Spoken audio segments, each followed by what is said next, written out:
hemos visto ya el foco global y ahora reducimos, digamos, el foco y vamos a conocer experiencias de investigación en el país. Voy a dar paso a Davide Luzzini, que es Deputy Director of Research en EADA, que moderará la mesa e introducirá los siguientes ponentes. Gracias, María. Ya se ve, ¿no?, la presentación. Y bueno, no es que bienvenidos a todos, es un placer poder introducir a nuestros ponentes y no es que voy a moderar mucho, porque al final tengo simplemente que explicar un poco la estructura y voy a mantener el tiempo. Y bueno, más o menos la idea es dedicar, digamos, unos 40 minutos en total para escuchar 3 presentaciones, entonces más o menos 10 minutos cada una y al final escuchar un poco la experiencia y la perspectiva de una persona que ha trabajado mucho en este sector y que justo está ahora trabajando también para obtener la certificación de B Corp, que es Miguel Perdiguer de Pensium. Pero antes que escuchar a Miguel, vamos a escuchar la presentación, 3 presentaciones básicamente. El primero será Miguel Ángel de la Universidad Jaume I, que nos va a introducir un poco el tema de las B Corps en Europa para darnos una idea, ¿no?, de la difusión y cuántas ne podemos encontrar en los diversos países. Después vamos a ver un caso con Nina de la Universidad Nacional de Cataluña, un caso específico de la Casa de Carlota, y al final, con Román, vamos a mirar un poco el aspecto legal, y que ya ha sido nombrado y que creo es importante porque estaba mirando en el chat que Pablo estaba hablando del hecho que se está logrando para reconocer a nivel también formal a las B Corps en España y bueno, ahí hemos hablado un poco antes de este evento y hay bastante diferentes opiniones sobre lo que se tendría que conseguir, ¿no?, a nivel legal, si es algo más a nivel fiscal o es algo a nivel más de certificación y bueno, al final vamos a dedicar como los restantes 10 minutos, ¿no?, para hablar un poco con Miguel y también escuchar unas preguntas, ¿no? Pero os invito como moderador también a escribir en el chat porque creo que es también una manera de interactuar un poco. Yo voy a mirar las preguntas y lo que vais escribiendo, así que sí hará la manera de tiempo también de poner estas preguntas a los ponentes, también lo vamos a hacer, ¿eh? Se puede hacer directamente al final de estas 3 presentaciones, pero creo que el chat nos dar la manera de interactuar de manera más efectiva. Entonces, yo creo que puedo dejar de compartir y dejar la palabra a Miguel Ángel para empezar con su primera intervención y creo que ya él podría compartir su slide, ¿no?, porque imagino que ya es co-host y le dejo la palabra.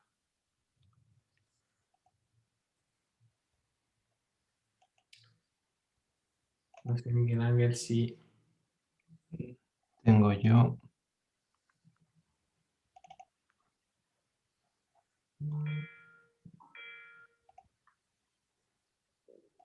Perfecto, nos vemos ya. ¿Veis la presentación? Sí. Hay solo que ponerla... Sí, perfecto. Sí, la pongo. Perfecto. Pues cuando quieras. Vale, ¿se ve bien? Vale, bien. Buenas tardes a todos. ¿Se me oye bien? Perdón. Vale, perfecto, gracias. Bien, decía buenas tardes. En primer lugar, quisiera agradecer a los organizadores por su amable invitación para participar en esta jornada. Bien, me parece realmente un enorme acierto su organización y les felicito por ello y espero que pueda tener continuidad en los años venideros.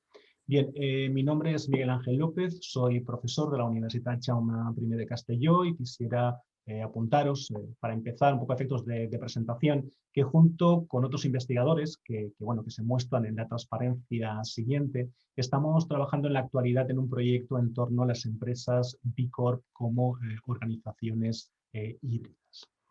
Bien, en lo que concierne a mi exposición, la verdad es que esta es el primer evento, estas características, no tenía muy claro si tenía que tener rol muy académico o más informal, pero bueno, al fin y al cabo tenemos un tiempo bastante limitado. Voy a intentar ajustarme a los 10 minutos que ha propuesto el moderador. Y sencillamente voy a limitarme a mostrar un par o tres de ideas o resultados vinculados a un trabajo preliminar relativo a la caracterización de las empresas B Corp europeas, que nos sirvió de base para articular el proyecto de investigación en el que estamos trabajando ahora. Y al final haré unas breves reflexiones sobre los objetivos del proyecto en curso, que creo que pueden ser interesantes, aunque simplemente sea para poder, bueno, mantener cierta interacción con otros académicos o actores en el futuro, ¿no? Bien, deciros que nuestra aproximación al campo de las B Corp como grupo de investigación reside en nuestro interés en las empresas híbridas orientadas a la sostenibilidad, especialmente en lo relativo a la doble lógica que caracteriza este tipo de organizaciones, la económica por una parte, la social medioambiental por la otra, y la cuestión acerca de cómo gestionan los conflictos y tensiones entre ambas lógicas en los procesos de escalamiento. Al mismo tiempo, y teniendo en cuenta que la mayor parte de los trabajos en el ámbito de las B Corp han estado circunscritos al contexto, digamos, norteamericano, pensábamos que, bueno, podía ser una buena oportunidad en términos académicos de focalizar nuestra atención en el ámbito europeo. El primer paso fue sencillamente llevar a cabo un análisis preliminar en relación con las B Corp europeas, y para ello nos basamos en la información que sobre dichas empresas se recogía en el BILAB. La primera cuestión que me gustaría destacar es la creciente relevancia del movimiento en Europa, en lo que concierne al número de empresas. En el momento del estudio preliminar, hace 3 años aproximadamente, las empresas certificadas, cuyo número ascendía a 371, representaban en torno al 15% del total de empresas B Corp, mientras que en estos momentos, 3 años después, hay 928 empresas certificadas en Europa que suponen en torno a un 24,3%, lo que supone un incremento de más de 9 puntos.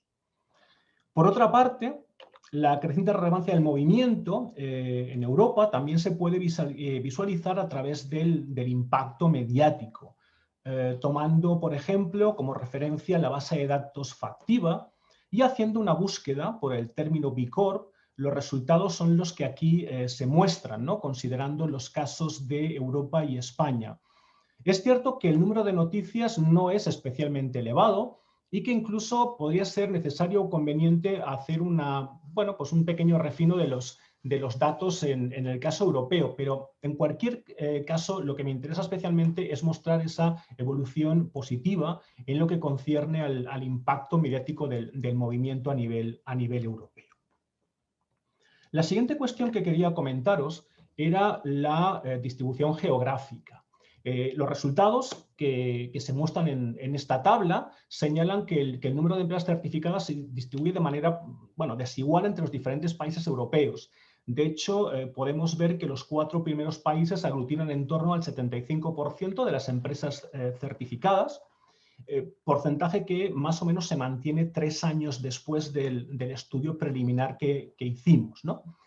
Destacar especialmente el peso en Reino Unido, que además se ha acrecentado en los últimos años, y también destacar la escasa implantación del movimiento en países como Alemania, teniendo en cuenta el peso que tiene en Europa, también en los países nórdicos, salvo algún caso particular como Dinamarca, que realmente tiene un número bastante significativo de B Corps, o también la presencia marginal en lo que son los países del este, ¿no? Y ya que estamos en un contexto en cierta medida, académico, me gustaría subrayar que esta podría ser una cuestión objeto de un análisis más profundo, es decir, hasta qué punto, ¿no? Determinados factores institucionales, políticos, como el marco legislativo, como realmente algunos factores también sociales, culturales, etcétera, pueden explicar esa desigual distribución de empresas en el contexto europeo. Bien, además de las cuestiones relativas a la evolución del movimiento en Europa y la distribución geográfica de las empresas, la tercera cuestión a la que haré referencia es la relativa a la evaluación del impacto y, digamos, cómo se comportaban las empresas europeas al respecto, ¿no?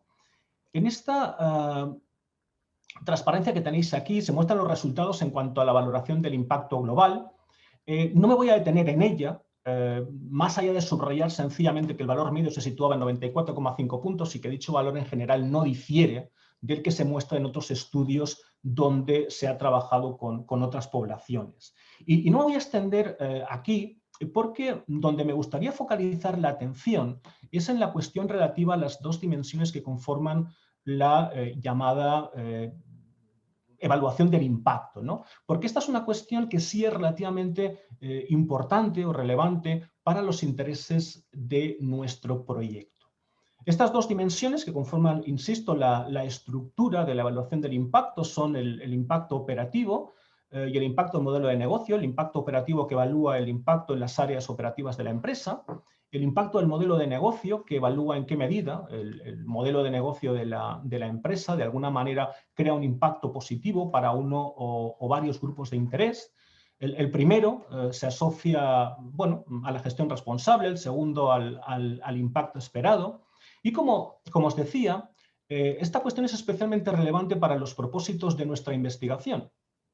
Y lo es porque de alguna forma la segunda de las dimensiones, la relativa al impacto del modelo de negocio, tiene un cierto ajuste con lo que es la naturaleza o la esencia de las organizaciones híbridas orientadas a la sostenibilidad, ¿no? Que cuentan de alguna forma con modelos de negocio explícitamente diseñados para abordar problemas de orden social y medioambiental.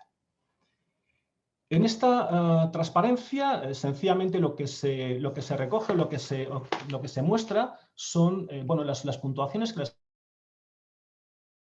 empresas podían obtener en cada una de estas dos dimensiones, hasta 140 puntos en lo que es el impacto operativo, generalmente hasta 60 puntos en lo que es el impacto del modelo de negocio, pero bueno, estos 60 puntos se podrían ampliar hasta 90 en el supuesto de modelos de negocio con múltiple impacto, ¿no? Siempre y cuando no se excedieran los 200 puntos. Lo que hicimos en ese estudio preliminar fue calcular los pesos, los valores, ¿no?, de cada una de esas dos dimensiones para el total de las 331 empresas europeas certificadas en aquel momento. Lo que en esta tabla se recoge son el número de empresas y el porcentaje sobre el total que tenían un modelo de negocio de impacto en alguna de las áreas, en el área medioambiental, trabajadores, clientes, comunidad o gobernanza. De hecho, puede observarse que en el ámbito de clientes y en el ámbito de gobernanzas es donde encontramos un mayor porcentaje de empresas que tienen un modelo de negocio de impacto, ¿no? No veo los números porque me lo tapa justamente la columna con las fotos de los participantes, pero si no recuerdo mal, en el ámbito de los clientes estaba en torno a un 60 y tantos %, en gobernanza un 70 y tantos %, mientras que en los ámbitos de medio ambiente, trabajadores o comunidad, el porcentaje de empresas que realmente tiene pues, un impacto en cuanto al modelo de negocio es relativamente limitado. Apuntaros que en cuanto a cómo el impacto global se distribuye entre esas dos dimensiones, el impacto operativo y el impacto de modelo de negocio, lo tenéis aquí reflejado. Está en torno a, creo que eran 54 puntos el valor medio del impacto operativo, algo más de 39, el valor medio del impacto del modelo de negocio. Ambas dimensiones suman esos 94,5 puntos del impacto global. Llegados aquí, la pregunta que nos hicimos es si realmente existían determinadas características empresariales, existían determinados perfiles empresariales que de alguna manera priorizaban su atención o priorizaban su enfoque en una u otra dimensión. Tomando como referencia, lo que sí que hicimos fue analizar, ¿no?, este doble impacto operativo y de modelo de negocio en función de la industria. Lo que hicimos fue agregar, ¿no?, en tres categorías: industria manufacturera, mayorista, minorista y servicios. Y vimos que efectivamente sí había diferencias significativas, en cuanto al impacto operativo. Había también diferencias significativas en cuanto al impacto de modelo de negocio, aunque no había diferencias significativas en lo que era el impacto global. de alguna manera se podía visualizar que las empresas, vamos a llamarle manufactureras, digamos, en su actividad prestaban mayor atención al desarrollo de actuaciones que pudieran generar mejoras en sus actividades operativas, mientras que las empresas de servicios de alguna manera estaban más focalizadas en el diseño de modelos de negocio que realmente podían ofrecer una alternativa o una solución a esos problemas, digamos, sociales o medioambientales. Bien, más allá de este análisis puntual para el caso de las empresas en función de la industria, lo que sí pensamos es que eso constituye, esta estructura, este análisis, ¿no?, del doble impacto, constituye digamos, una temática de interés relevante. Es decir, ¿en qué medida podemos, repito, analizar cómo determinadas empresas o determinados perfiles empresariales focalizan su atención en una u otra dimensión? Y esto, desde mi punto de vista, es importante por lo siguiente, porque al fin y al cabo la cuestión del impacto operativo no deja de ser una traslación, como decía antes, de, pues bueno, ejercer una mayor responsabilidad en la gestión diaria del negocio, o hacer el menor daño posible, por ejemplo, si estuviéramos hablando en términos medioambientales. Pero al final, realmente son esas empresas con puntuaciones o con pesos importantes en el impacto del modelo de negocio, las que realmente se pueden postular como verdaderas empresas capaces de generar un cambio transformador. Esas empresas que realmente pueden liderar ese nuevo paradigma que de alguna manera entiendo que el movimiento, B Corp desea o pretende. Bien, deciros que este análisis preliminar que hicimos en su día nos proporcionó, pues bueno, la información o las bases, los conocimientos necesarios para entender mejor este ecosistema europeo de las empresas B Corp en cuanto a sus motivaciones, en cuanto a cómo se certificaban, etcétera. Y, digamos, este estudio preliminar lo que nos permitió fue diseñar o abordar un proyecto de mayor envergadura, que es en el que estamos trabajando ahora. Y, de hecho, estamos en la etapa del trabajo de campo. Por tanto, si entre los que estamos aquí hay algunos directivos de alguna empresa B Corp a la cual, bueno, le ha llegado algún cuestionario y tiene algunos minutos que puede dedicar a cumplimentarlo, bueno, pues se lo agradecería. Y para acabar, porque entiendo que el tiempo ya estará próximo a su límite, sí que me gustaría comentaros un poco cuáles son los objetivos de este proyecto en el que estamos ahora inmersos y, como os decía, que estamos en la etapa del trabajo de campo, ¿no? Bien, básicamente hay tres grandes objetivos. El primer objetivo es profundizar en el estudio de la certificación de las empresas B Corp europeas, atendiendo a tres cuestiones. Bueno, nos interesa mucho el tema de las motivaciones que llevan a la certificación y también cómo se visualiza esa certificación. Nos interesan los beneficios derivados de la certificación, pero nos interesan mucho los beneficios no únicamente en el sentido tradicional, de cuál es el beneficio que realmente aporta en términos de crecimiento o en términos de resultados, ¿no?, sino realmente también otro tipo de beneficios que de alguna forma pueden contribuir a mejorar, digamos, los beneficios sociales de este tipo de empresas. Y también nos interesa especialmente esta última cuestión, es decir, el grado de identificación o de compromiso de la empresa con la comunidad B Corp. Nos interesa esta concepción del movimiento B Corp como comunidad, incluso como community of practice, y en ese sentido estamos especialmente interesados en analizar en qué medida, más allá de estar certificadas, las empresas adquieren un compromiso con el movimiento, adquieren una identificación, participan de manera activa en las actividades del movimiento, se generan sinergias entre las diferentes empresas que forman parte del movimiento. Esta es una cuestión que nos interesa especialmente. El segundo gran objetivo tiene que ver con analizar cómo las empresas B Corp, como organizaciones híbridas orientadas a la sostenibilidad, abordan el reto del escalamiento y la innovación para favorecer su impacto. Como os decía al principio, nos interesa mucho ayudar a gestionar esos conflictos o esas tensiones que se producen en esa doble lógica económica y social medioambiental. Y la última de las cuestiones, el último de los objetivos, tiene que ver con examinar cómo las empresas B Corp cuantifican su impacto y divulgan la información asociada al mismo, así como analizar la utilidad de dicha información para los diferentes stakeholders. En esto estamos trabajando, en estos aspectos hemos diseñado la encuesta, insisto, que ahora estamos llevando a cabo y bueno, esperemos que en futuras ocasiones podamos compartir los resultados que se derivan de esta investigación. Gracias, por mi parte nada más, no sé si más o menos me he ajustado al tiempo. David, espero que sí. Absolutamente. Y bueno, quedo a vuestra disposición por si alguien quiere plantear alguna cuestión. Muchas gracias, Miguel Ángel.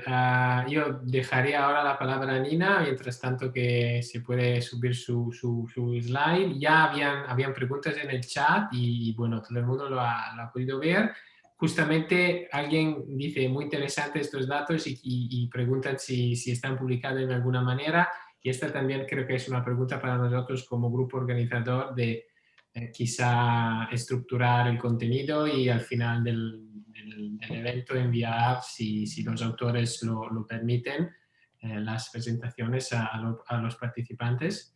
Y había un par de otras consideraciones que creo están interesantes, que están en el chat, pero quizá las dejamos para el debate al final. Y nada, de momento dejaría la palabra a Nina para seguir, también más 10 minutitos más o menos. Y este es un caso interesante de una B Corp, pero Nina, tú eres la mejor para introducirlo. Muchísimas gracias, David. Vale, mi presentación será muy breve y me gustaría empezar con el agradecimiento de invitarme a este discussion panel. Es un gran honor y orgullo de presentar este caso práctico que se puede utilizar en el aula. Vale, pues...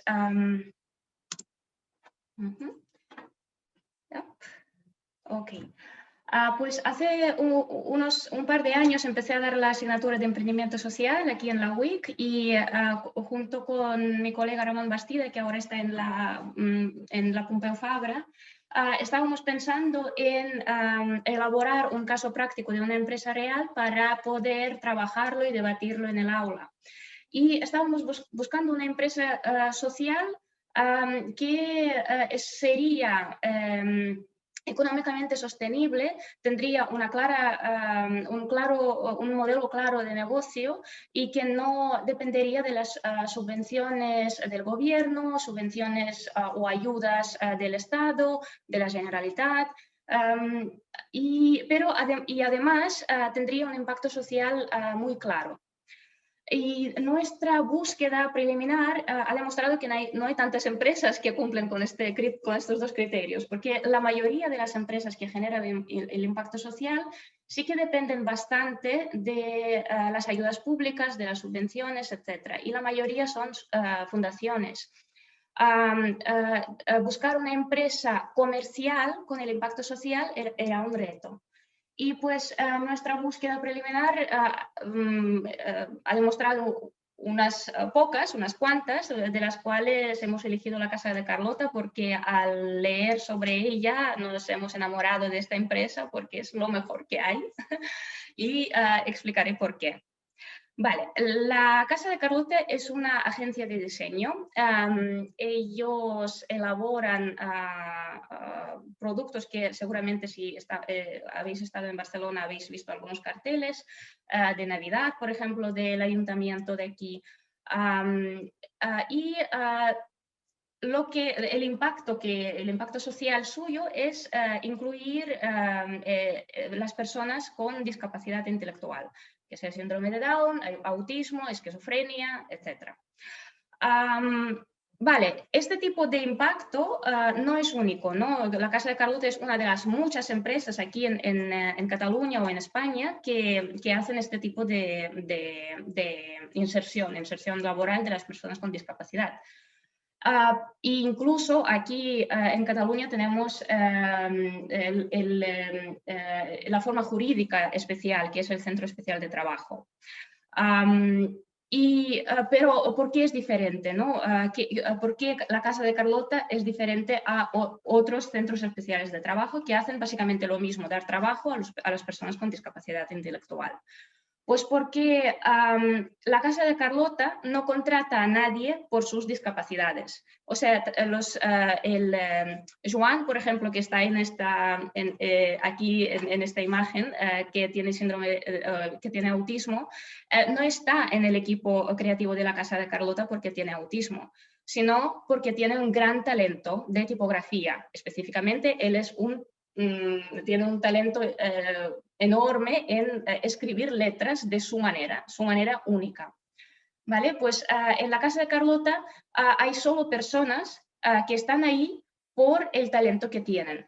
Y si vemos el modelo del equipo creativo que presenta la Casa de Carlota, es que vemos que hay tres pilares: personas con discapacidad intelectual, directores de arte de alto prestigio que tienen reconocimiento, que son profesionales con muchísimos años de experiencia, etcétera, etcétera, y estudiantes en prácticas, porque estudiantes, como no saben cómo hacer las cosas, o no saben cómo hacer las cosas de manera correcta, pues están capaces de proponer algunas ideas frescas, out of the way, ¿no? Locas a veces, que los directores de arte que estaban metidos en la industria desde hace tiempo ya no pueden aportar. ¿Vale? Pues tenemos estos tres pilares de las personas con talento. Las personas con discapacidad intelectual, ¿por qué? Porque una persona con síndrome de Down ve el mundo de manera muy distinta a la persona sin síndrome de Down, ¿vale? A la persona normal, sea lo que sea esta palabra. Vamos a discutir si somos normales, si hay alguno. La creatividad, ¿no? Las empresas creativas, las agencias creativas, siempre buscan este pensamiento lateral, ¿no? Que tenemos que crear algo que no estaba creado antes. Pues para hacerlo necesitamos un equipo que lo puede permitir. Y como uno de los directores de arte decía que siempre buscamos este pensamiento lateral, y estas personas son pensamiento lateral. Ellos no tienen otro pensamiento, ¿no? Piensan de manera distinta, y esto es algo que pueden aportar. Y así estos tres pilares, ¿no? Y incluir en el equipo las personas con ciertas discapacidades pero con gran talento creativo, lo que permite a la Casa de Carlota es llegar a nivel de diversidad nunca visto antes en una empresa creativa como la Casa de Carlota. Pues, ¿cuál es el resultado de estas sinergias? Pues el resultado es trabajos realmente auténticos, muy diferentes a lo que ya existe. Ellos en su portafolio tienen una variedad de clientes que son empresas también certificadas de B Corp, de hecho, pero también empresas que no tienen nada que ver con la responsabilidad social, que por ejemplo, vale, no voy a nombrar los nombres, no voy a nombrar las empresas.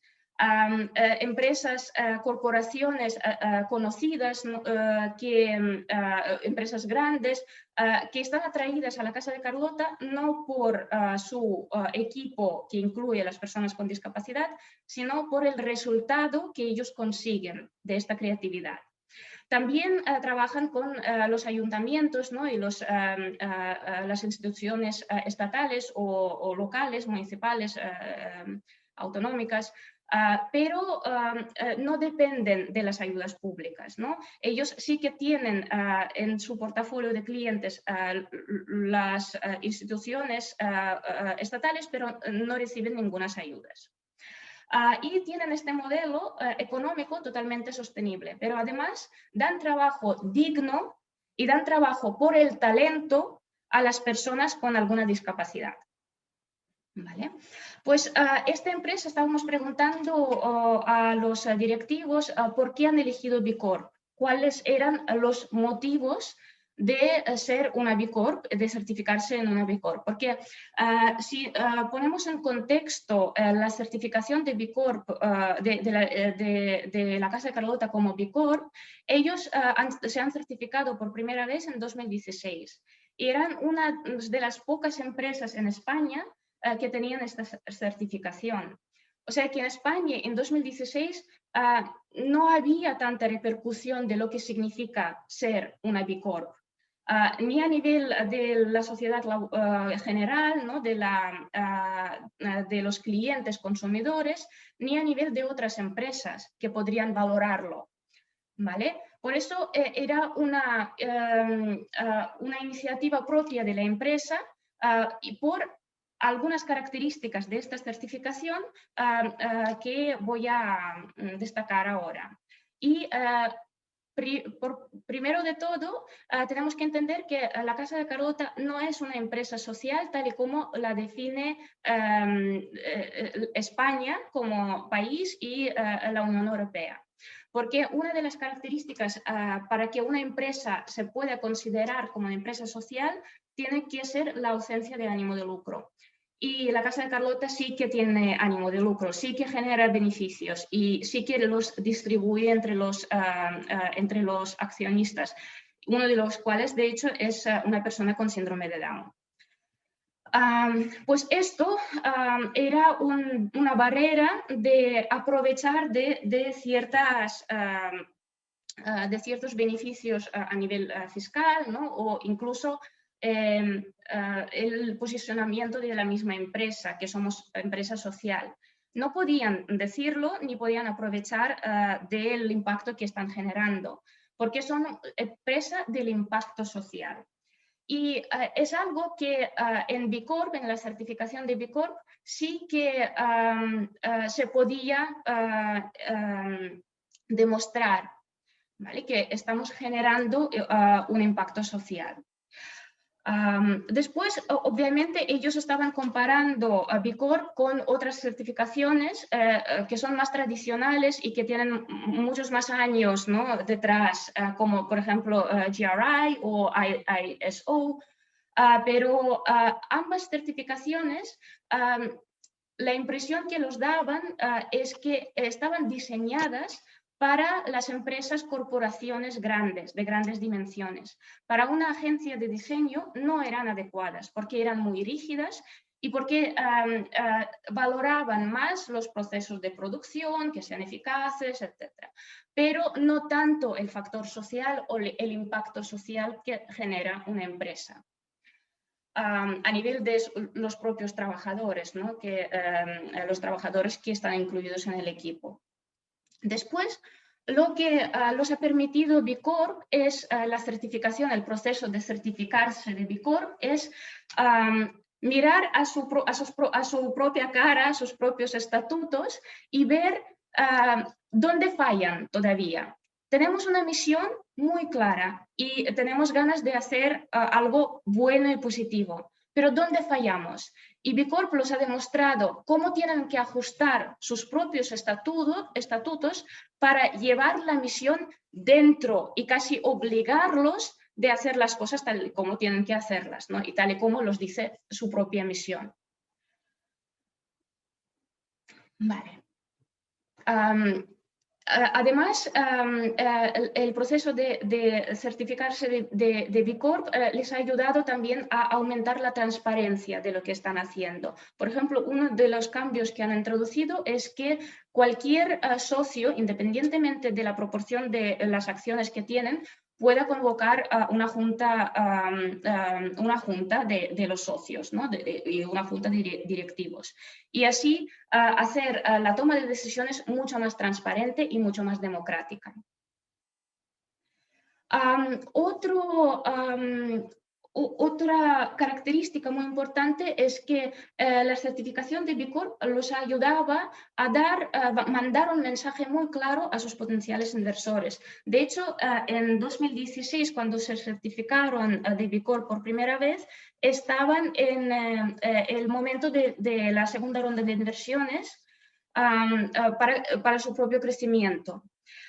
Y pues a la hora de buscar a los inversores, lo que se enfrentaron es que la necesidad de mandar un mensaje claro a los que van a entrar en la empresa, van a ser los socios de esta empresa, a nivel de a quién queremos ver y a qué queremos ver y a quién no queremos ver. ¿Vale? Y al certificar de B Corp ya ha marcado un poco la dirección estratégica de la empresa para los inversores, para los stakeholders externos. La certificación B Corp, como no pueden considerarse empresa social, los ha ayudado a acceder a los fondos de inversores de impacto. Por ejemplo, Ship2B era uno de los partners que han invertido en la Casa de Carlota y los ha proporcionado también la plataforma para búsqueda de otros inversores de impacto. Les ha permitido entrar en este ecosistema de las inversiones sociales, de las finanzas sociales, que antes no tenían acceso a esto. Después, obviamente, una vez se certifican en B Corp, ven quién está al lado, quién está en el ecosistema de B Corp en España y a nivel mundial. Y como hemos visto en la presentación de antes, el crecimiento de certificaciones de B Corp han crecido exponencialmente en los últimos años. Y pues el ecosistema en España y a nivel global también ha crecido. Y esto los ha ayudado a ver los parecidos, ¿no? Los amigos en la industria, incluso cuando las empresas no se podían considerar como empresas sociales a nivel jurídico, no, a nivel legal.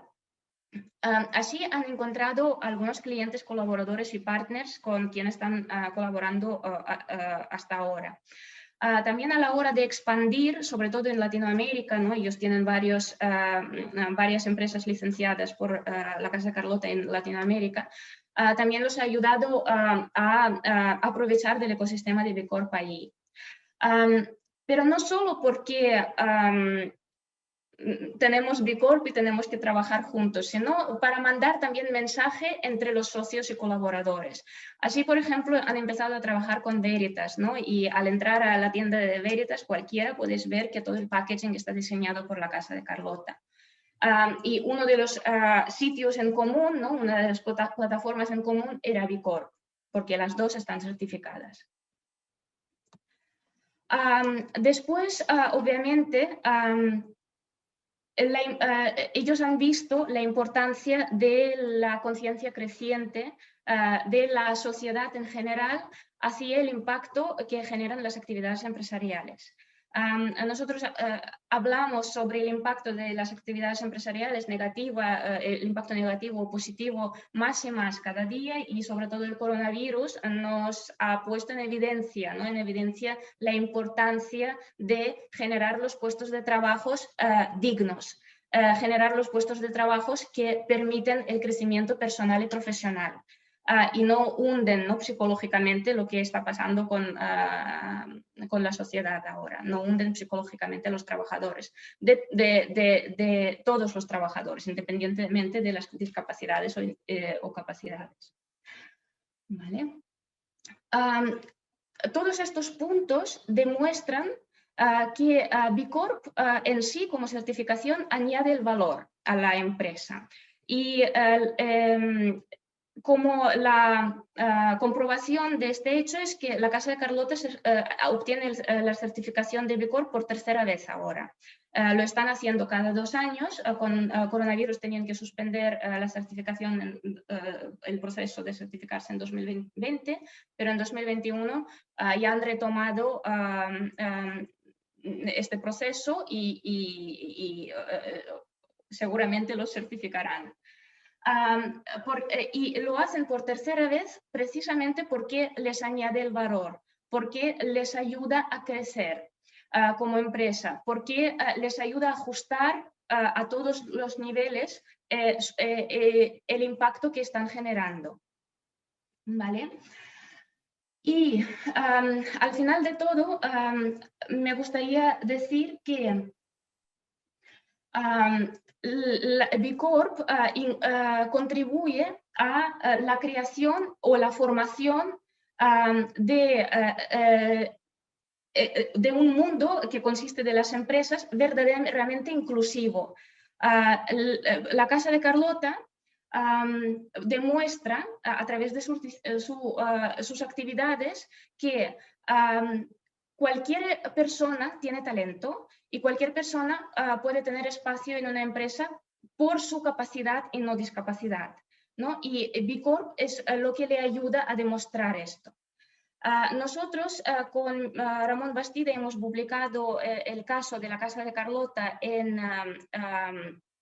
la revista Entrepreneurship, Education and Pedagogy, que es una revista de prestigio en Teaching Cases, y yo os invito a leer más sobre este caso y sobre esta empresa en este Teaching Case, y a la comunidad de los profesores, que yo creo que hay bastantes profesores aquí, aprovechar este caso para lanzarlo en el debate de las asignaturas de emprendimiento social o la estrategia.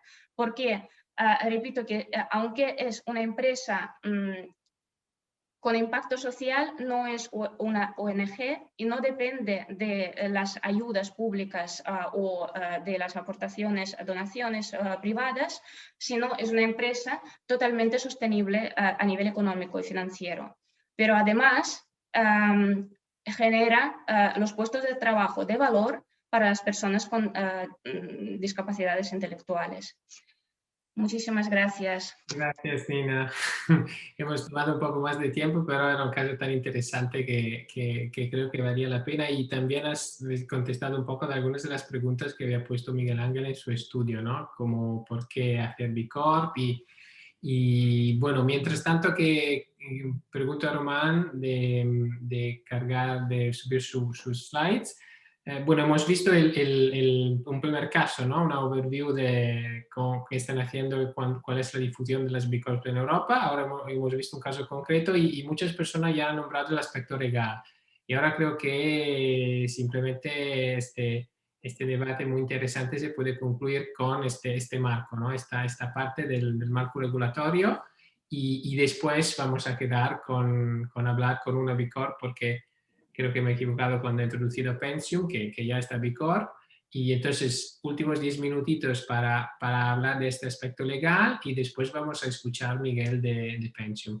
Muchas gracias a los primeros dos, Miguel Ángel y Nina, y la palabra a Román para seguir. Hola, ¿qué tal? Buenas tardes a todos. ¿Veis mi pantalla?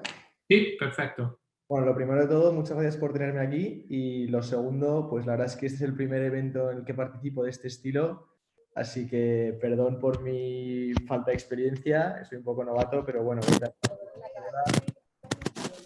10 minutos. Bueno, por daros un poco de contexto, esto es de un proyecto de investigación que hice a través del Instituto de Empresa cuando estaba haciendo el máster de abogacía con la profesora Concepción Galdón, sobre las empresas con propósito en España y la regulación legal. Es un trabajo que todavía no se ha publicado, se publicará en las próximas semanas, y bueno, voy a intentar resumiros en 10 minutos las partes así más importantes y que más se adecuan a lo que estamos hablando hoy en día. Lo primero es que haciendo el estudio nos dimos cuenta que en España ya de por sí existe una regulación que permite que existan empresas con propósito, pero que tal vez sea un puzzle todavía un poco incompleto. Hay leyes que permiten ciertas figuras, ciertas figuras para que existan empresas con propósito, pero todavía es un poco lioso, por decirlo de una manera un poco coloquial, y al que le faltan pues dar los últimos apuntes. Lo primero de todo, bueno, ya se ha hablado mucho aquí, pero una empresa con propósito es básicamente una empresa que utiliza dinero privado para resolver problemas públicos. Hay cada vez más empresas de este estilo. Viniéndome a la cabeza una bastante famosa sería, por ejemplo, la marca de moda Ecoalf, que siendo una marca de moda bastante exitosa y que por supuesto tiene beneficios y busca tener beneficios, aún así pues trata de mitigar el cambio climático utilizando materiales 100% reciclables y luchando un poco contra las ideas del fast fashion.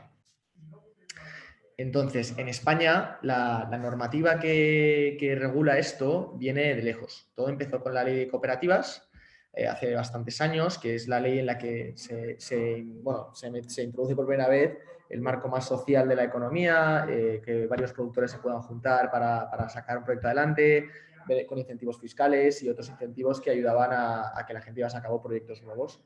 Entonces, a raíz de esto, surge la ley de economía social, que es probablemente la ley que más tema abarca de lo que son las empresas con propósito en España.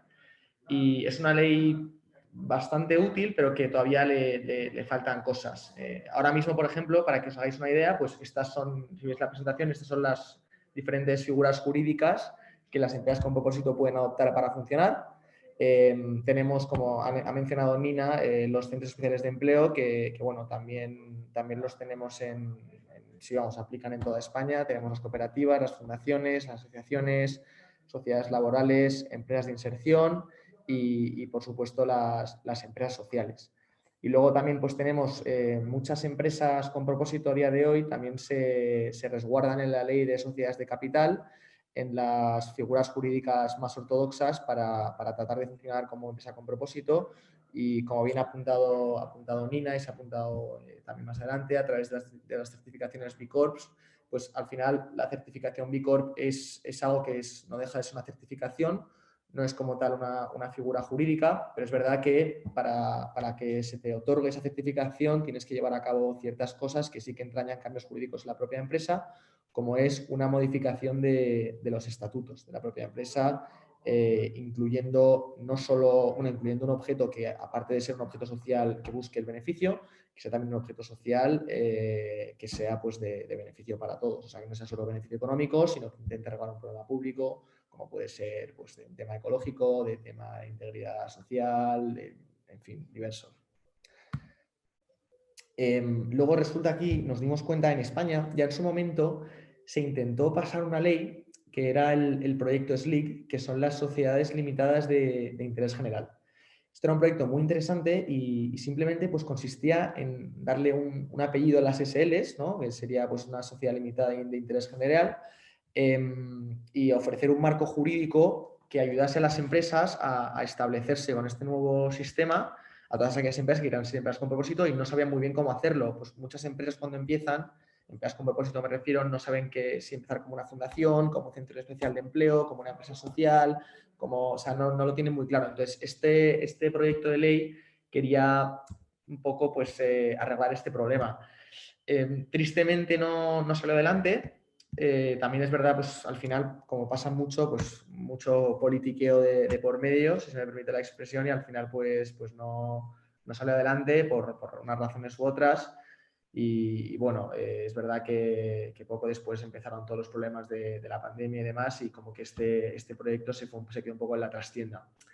Pero para que hagáis una idea, pues proponían temas como pues, tener un objeto social claro de resolución de un problema público, limitación del reparto de viviendas al 30%, garantía de buen gobierno de administradores y unas exigencias de transparencia pues, más altas, que si os dais cuenta tampoco son, bueno, no difiere mucho de una SL y no difiere mucho menos de una SL con certificación B Corp.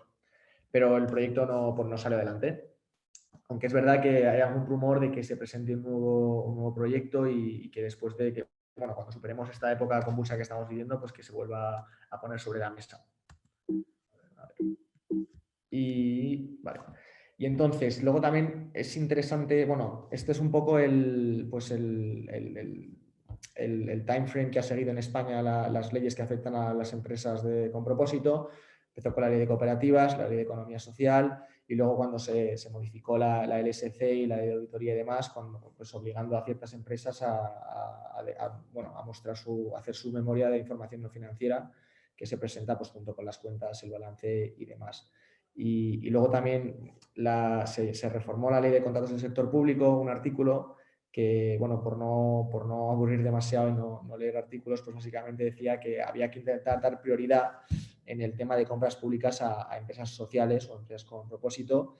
No obstante, el artículo tan solo lo menciona sin llegar a establecer una obligación que realmente beneficie a estas empresas a la hora de ganar contratos, de ganar licitaciones y demás. Y luego, bueno, tenemos también que está la Unión Europea siempre metida de por medio y bueno, pues a día de hoy tenemos la EU Green Deal. El problema que tiene esto es que al final muchas empresas se adscriben a este tipo de propuestas sin otro objetivo que no sea, pues básicamente hacer social washing, o sea, para buscar beneficios, que suelen ser muchas veces beneficios fiscales o de subvenciones o demás, pero sin realmente ser una empresa con propósito ni buscar realmente lo que significa ser una empresa con propósito. Entonces, pues la idea de este proyecto a futuro y la idea pues, de B Corp es tratar de que poco a poco la gente vaya entendiendo más lo que significa ser una empresa con propósito, tal vez incluso pues, se armonicen un poco las leyes que tenemos hoy en día.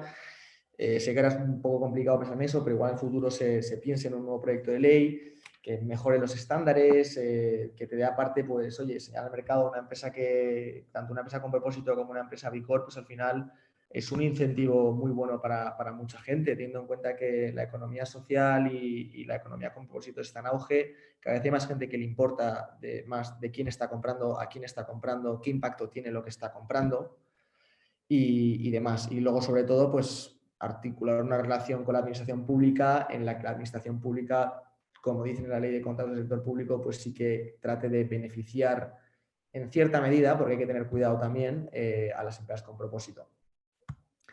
Y bueno, nuestras conclusiones que fueron de esto y las que tenemos del mercado legal actual que afecta a las empresas con propósito es que sin duda alguna falta armonización, falta pues, juntar un poco las leyes, también ver qué hay en cada comunidad autónoma y ver qué es lo que se asemeja más a lo que estamos buscando en el futuro.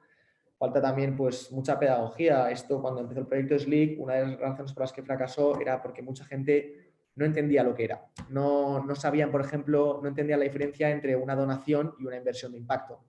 Y eso es algo completamente esencial de entender a la hora de entender lo que es una empresa con propósito, lo que es una ONG, lo que es una fundación y demás. El modelo de empresa, pues es verdad que existe, nuestras conclusiones es que existen varios, pero no existe ninguno claro ni ninguno al que ceñirse, al que una empresa con propósito que quiera empezar, al que se pueda ceñir directamente. O sea, al final es complicado elegir, tienen que ver pues, qué van a hacer, cuáles son sus previsiones, qué mercado van a operar y demás. Y lo que he mencionado de incentivar un poco más la compra pública, tal vez.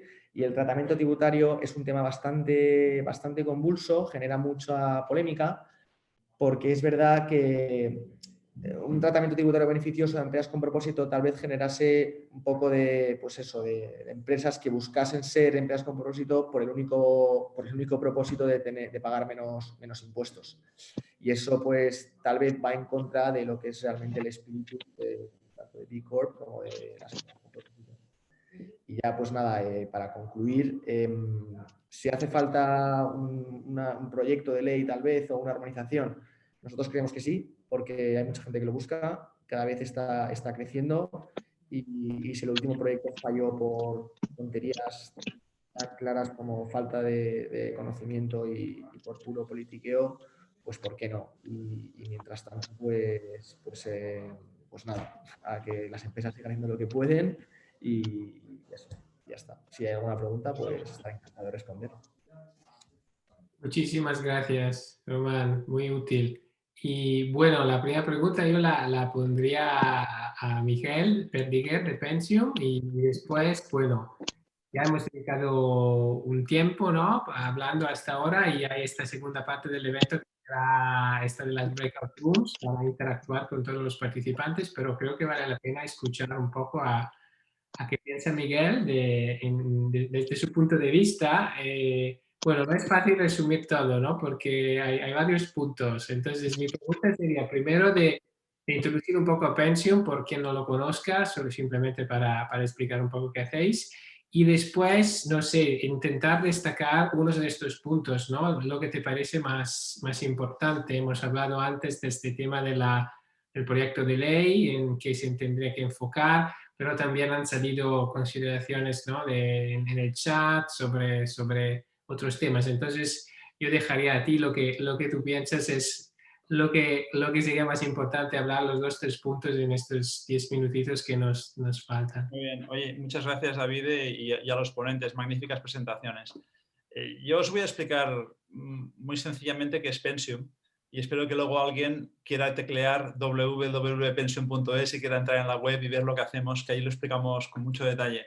Nosotros somos una empresa que tiene un objetivo, que es conseguir que las personas mayores dependientes, las personas que tienen grado 2 y grado 3, puedan hacer frente a los pagos de su asistencia privada sin necesidad de hipotecar su casa y sin venderla y sin perderla en ningún caso.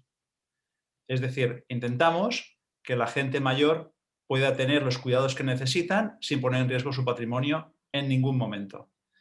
Y además que lo recuperen íntegramente luego sus herederos al cabo del tiempo.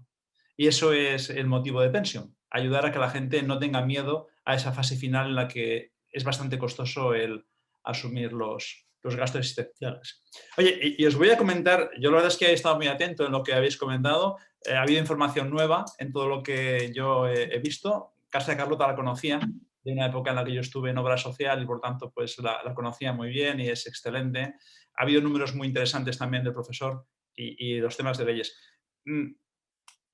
Yo creo que hay dos temas que sobrevuelan y que además quiero compartir con vosotros porque son aspectos que yo me he encontrado en el día a día de mi compañía. El primero es empresa grande, empresa pequeña. ¿Queremos que haya muchas pequeñas B Corps con 200 puntos o queremos que haya también empresas grandes con 90 puntos? ¿De qué forma el movimiento va a ser capaz de transformar mejor la realidad? Mi idea es de que tenemos que tener los dos. Y digo que tenemos que tener los dos y que tenemos que esforzarnos en comunicarlo porque es muy importante tener Casa de Carlota, pero también es importante tener Danones. Y sin embargo, cuando hace poco estuve con un ayuntamiento, de cual no diré el nombre, no es el de Barcelona, porque en Barcelona tenemos un acuerdo y con ellos no, con otros, dijeron, pero en B Corp también está Danone. Y me vi a mí defendiendo a Danone ante un ayuntamiento el por qué Danone podía ser B Corp, ¿no? Lo cual quiere decir que, de alguna forma, nuestro mensaje, el mensaje de las B Corp, tiene que dar la idea de que realmente queremos transformar la realidad.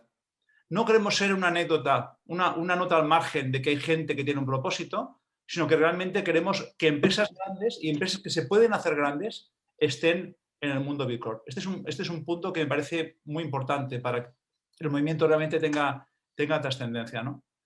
De hecho, cuando yo he visto que no conocía la cita de Robert Shiller sobre el tema de la adaptación del capitalismo, pues me ha parecido muy oportuno, ¿no? El hecho de que realmente nosotros, para enfocar nuestra nueva realidad, la que vamos a tener que enfrentar nuestros hijos y nuestros nietos, pues vamos a tener que hacer las cosas un poquito distinto. Si no lo hacemos distinto, pues ya sabemos que vamos a generar cada vez más desigualdad, que vamos a quemar el planeta y muchas más cosas. Por lo tanto, yo creo que ahí, el tema de grande y pequeña, yo creo que ahí es un punto importante. Y el segundo es no caer en la tentación fácil de la subvención y de la fiscalidad y de buscar privilegios. Yo creo que el movimiento debe tener la suficiente fuerza como para exigir de alguna forma que no nos traten peor que a una ONG, peor que a una fundación en cualquier licitación pública, pero no pedir que tengamos una fiscalidad diferente o mejor o más puntos para algo. Como mínimo que no nos discriminen contra las ONGs. Y eso también os voy a explicar otro aspecto que me he encontrado, ¿no? Ronda de capital. Oye, que queremos hacer televisión, que nos queremos hacer mayores. Y le explicas a una family office lo que quieres hacer y estás muy contento con tus impactos sociales porque lo envías al CEI cada 3 meses y lo que estás haciendo en el movimiento B Corp. La verdad se asusta porque dice, pero vamos a ver, ¿tú en qué estás? ¿En el mundo de ganar dinero o en el mundo social? Y eso también hay que explicarlo y hacer mucha pedagogía. Y eso creo que sí que las escuelas de negocio, ahí tenéis un papel tremendo para formar a los directivos del futuro y que entiendan que eso no es una dicotomía. Tú puedes querer crecer, puedes ser rentable para los accionistas y simplemente tienes una forma diferente de hacer las cosas. Diferente, que dentro de poco espero que no sea diferente, que sea la de todo el mundo y que los diferentes sean los otros, los que no son B Corp, ¿no? Entonces yo creo que ahí también hay un punto de pedagogía para poder avanzar en todo ello. Y estas son un poco las dos ideas que me han quedado claras que quería un poco compartir con vosotros, ¿no? en cuanto a lo que para mí es el movimiento en estos momentos. Me parece muy, muy claro y muy práctico, ¿no? Esto es de, no tenemos que olvidar las grandes porque las grandes generan grandes problemas, pero también pueden generar grandes soluciones porque tienen un impacto mucho más largo, ¿no? Y también este tema de la fiscalidad, ¿no? Que no es un tema de fiscalidad, sino más de reconocer la certificación. Mira, estoy mirando en el chat que hay un montón, hay Daniel, pero no solo él, que es un volcán de recursos y no sé, Román, tú querías decir algo. Es que sí, no, quería comentar con lo que justo en línea con lo que ha hecho Miquel y también con algunas preguntas que he visto que me han hecho en el chat. Sí. Me han preguntado que cuál, si no me equivoco, cuál era una de las objeciones al proyecto SLIC. Bueno, pues aparte de todo el tema de que la gente no entendía muy bien lo que era, la gente no entendía si era una ley para ONGs, para fundaciones o demás, a raíz de lo que ha hecho Miquel, de que es muy importante diferenciar entre si estás en el mundo social o en el mundo de ganar dinero, tristemente hubo muchísimo lobbying por un sector muy potente de las ONGs que no les interesaba que este proyecto saliese adelante porque no lo llegaban a entender tampoco. Entonces, ellos querían estar que yo lo respeto completamente, querían tener ya como su sistema jurídico bien montado, en el que están seguros, y no querían que una ley nueva pudiese poner en jaque eso, que es que no lo iba a hacer. Y era literalmente por una absoluta falta de pedagogía. Que eso estoy súper de acuerdo con lo que ha hecho Miquel, que al final en los business school es muy importante que se aprenda desde el principio. Y luego también he visto que estaban comentando un montón de gente que, bueno, en Latinoamérica sí que hay muchos proyectos de ley que ya se han aprobado con las BICs, y es que el proyecto este que yo he hecho con Concepción lo hemos hecho a través de la Secretaría General Iberoamericana. O sea, literalmente ha nacido a raíz de ese proyecto que hubo en Latinoamérica entre cientos de abogados para unificar conceptos, sacar un lenguaje común y sacar una ley adelante. Y eso lo que hemos hecho ahora ha sido, nos han pedido que lo extrapolemos a España para sacar también un lenguaje común y hacer una comparativa entre cómo funciona en Latinoamérica y cómo funciona aquí. Y nada, hasta ahí por ahora. Aprovecho que tengo un minuto para hacer propuestas. A ver, yo creo que hay algo que sí que podríamos pensar en promover y es una especie de reconocimiento automático de una empresa certificada como B Corp para ser calificada como empresa ESG y que de alguna forma sea claramente algo que dentro de la orientación que en estos momentos están teniendo muchos fondos de inversión y muchas entidades que quieren tener empresas con impacto, pues que haya una cierta conexión entre la certificación y el concepto ESG. Y el segundo punto es el concepto de bono social. Sabéis que existen en estos momentos también terceras partes que te pueden certificar la deuda de una empresa como empresa con impacto y por lo tanto que es acreedora de ser un bono social. Yo creo que eso también debería ser algo que estuviese mucho más cerca de todas las entidades cuando seamos B Corp. De tal manera que no tengamos beneficios fiscales, sino sí un reconocimiento tanto por parte de los inversores o como de los prestamistas de las entidades financieras, etcétera, conforme se valore ese impacto social que estamos realizando las empresas. Creo que esas dos líneas, la de bono social y la idea de alguna forma de que seamos inversión ya cualificada para fondos de cara al ESG, estaría muy bien. Creo que ayudaría a dar ese paso, ¿no? ¿Por qué estás invirtiendo en una B Corp? Bueno, no solamente porque me gusta hacer el bien, sino porque además yo tengo unos compromisos dentro de mis estatutos, que eso cada vez habrá más activismo en la parte de inversiones. Como fondo de inversión tengo que invertir en empresas ESG y estas empresas recogen de alguna forma en su certificado esas capacidades para poder cumplir con mi misión, que como fondo y por mis activistas es el realizar inversiones en empresas sostenibles, pero que tengan impacto. O sea que ahí os propongo que nos movamos para ser más bono social y más ESG como B Corps. Fantástico. Bueno, creo que hemos conseguido compartir conocimiento, pero también generar propuestas, ¿no? Y sé que Vía Academic ya está planteando de organizar otros eventos, entonces, bueno, aún tenemos una parte donde queremos debatir un poco, ¿no? En estas 4 mesas, pero seguro que vamos a tener otros eventos, bueno, Vía Academic va a organizar otros eventos para seguir con este debate, ¿no? Entonces, antes de pasar la palabra a María para introducir estas 4 breakout rooms, quería simplemente agradecer a los 4 que han hablado, ¿no? Miguel Ángel, Nina, Román y Miquel para intervenir. Muchas gracias.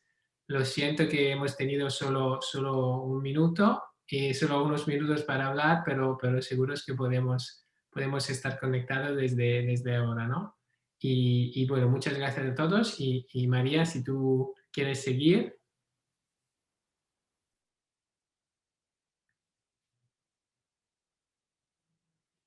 Y os invito a descargar el chat porque hay un montón de links de recursos y documentos, entonces seguro que estamos grabando, pero también el chat es algo que podría ser interesante para varios.